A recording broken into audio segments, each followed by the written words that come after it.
Empty hearts and neon lights. They're playing with my mind. Hey guys, and welcome to day 41 of making videos, and today I just will briefly go over my fantasy scoring from this week and how I'm doing overall. Final of 62 points. I ended up going with Henderson in goal over Pope, which cost me 7 points. Last week I had Kelly on the bench, defender who's no longer playing for Crystal Palace. Knowing that, because the guy who's Joel Ward is back and starting and playing, I transferred him out for Willy Bolly in Wolves. Started him for the clean sheet of 6 points. Robertson got an assist, Alexander-Arnold got 2 assists, and I think 3 bonus as well. If I click the scores, yeah, 3 bonus, 2 assists. Captain Salah wasn't the best choice I could have captained, but he got me 7 points, doubled to 14, so there were only 2 better players than that.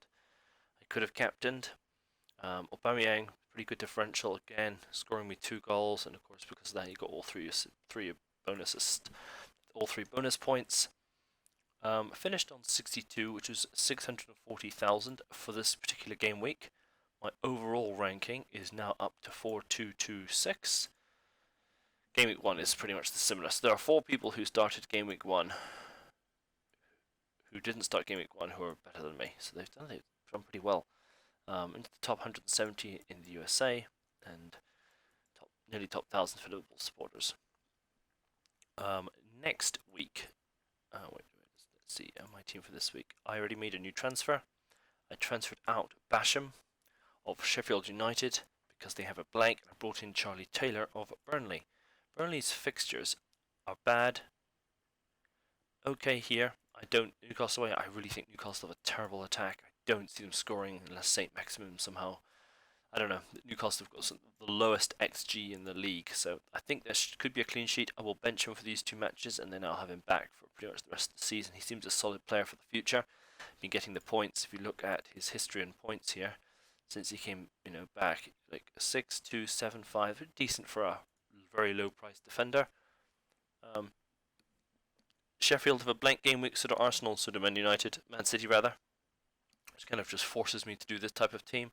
I'm rolling 1 transfer, so I did 1 transfer already this week. I brought in Taylor for Basham, Sheffield defender, and then I'm rolling the other transfer next week. So next week we'll have 2.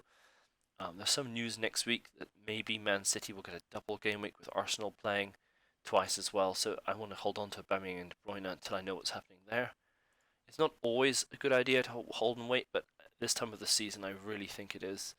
I'm not going to sell De Bruyne. A lot of people are. His price has dropped, as has Aubameyang's, but I'm going to hold on to them for now because I believe they'll be back, and they both have an extra game in hand already after this week, so we'll have to see there. I'm going to make sure I captain Salah again. Could be a good shout to captain one of the defenders too. Watford, the new manager bounce is definitely over for Watford. They lost last week 3-0 at Man United, and they just didn't play well. And the previous week as well, I don't think they had they drew 1-1. How have they done previously? They lost at home to Everton, so I think the new manager bounces over for Watford. They haven't had some great results. They're probably not going to get relegated because of how bad Bournemouth, Aston Villa, and Norwich are, and Brighton also have to be very careful as well. That's about it. I obviously bought Pope a couple of weeks ago just for this fixture.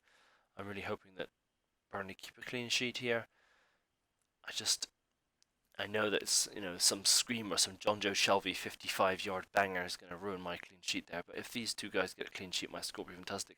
3 Wolves players isn't ideal, especially when playing Tottenham, but they have a whole bunch of great fixtures and they don't blanket any of these game weeks. Game week 31, most of the teams are probably in the Premier League are probably not going to have a game this week. And I don't really want to use my free hit for this because there'll be better times to free hit in these 2 weeks here because of the rescheduled fixtures. So I'm going to hold out and really hope I can just somehow field as many players as possible. I'll have a lower week this week. I'll drop some ranking for sure, but I'm expecting to get it back in game week 34 and game week 37. Other than that, guys, let's see how we're doing in the Turnbull League, shall we? Rob Dawson is my second in command. He correctly captained his best player this week, Alexander-Arnold. 10 points became 20. Rupert's extra bonus team board Frodiola. Got 130 points behind me. Mark's even further back than that. Rupert's here. Jay's there. See Mark's team. Who's he captain? He captained Salah. But yeah, he had a decent week actually. Oh wow, these points. Look at 13 points on the bench there. If he'd played instead of Troy and Lundstrom, he'd be another 10 up. Yeah, Rupert again, good captain. Alexander Arnold is a good shout. He gets, if I'm not mistaken, he has had points every single week now for a long time. Yep, returned. It's been since game week 16 that he hasn't returned with assists or clean sheets. That's 1, 2, 3, 4, 5, 6, 7, 8, 9, 10, 11 weeks in a row of points. I've got to make him one of the. He's going to be exceptionally high priced this season. I think he started off at 7 million. I would be shocked if he started at less than 8.5 million next year. I mean, compare him at 7 million to like the 9, 10 million. De Bruyne started at 10 million. He's also probably going to be at 12.5 next year. He's just had some huge hauls. That's why you have to hold on to him for these huge hauls, because he's not that consistent thanks to Pep Guardiola. He's back on penalties now. Taking at least he took the penalty in the Champions League last night, so we'll see.